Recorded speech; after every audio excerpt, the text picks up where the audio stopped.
ભાઈ આ એક એવી જગ્યા છે જ્યાં માત્ર આધાર કાર્ડ અને પાન કાર્ડ પર 10 લાખ સુધીની લોન મળી રહી છે, કોઈ પણ આવકના પુરાવા વગર અને ઓછા રેટ ઓફ ઇન્ટરેસ્ટમાં. ભાઈ લોકો બેંકને છોડીને અહીંયા લોન લેવા આવે છે, તો એનું શું કારણ છે, આવો જાણીએ. હવે લોકો આરબી ફિન્સર્વમાં કેમ આવે છે?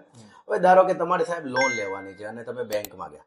બેંક સૌથી પહેલા તમને પૂછશે કે તમારો આવક પુરાવો શું છે, તમારા કને જીએસટી ની વિગતો માંગશે, અથવા તમે નોકરી કરતા હો તો તમારી સેલરી સ્લીપ માંગશે, અને એમાં 25,000 થી ઉપર હશે તો તમારી બેંકની ક્રાઇટેરિયામાં સેટ થશો. એ જ વસ્તુ તમને આરબી ફિન્સર્વમાં વગર કોઈ આવકના પુરાવા, ખાલી આધાર કાર્ડ ને પાન કાર્ડ જો ઉપર તમે ક્રાઇટેરિયામાં સેટ સેટ થઈ જાય થાવ તો એટલે તમને લોન મળી જાય. બેંકમાં તમારી સપોઝ કરો લોન પાસે થઈ ગઈ તો એમને 3 થી 4 દિવસ પ્રોસેસ કરતા લાગશે. ઓકે, એ જ વસ્તુ આરબી ફિન્સર્વમાં 2 કલાકમાં થઈ જશે. અમારામાં પણ એવું ક્રાઇટેરિયા નથી કે મકાન તમારું છે કે ભાડાનું છે, એ બધું અમારામાં ક્રાઇટેરિયામાં આવતું જ નથી.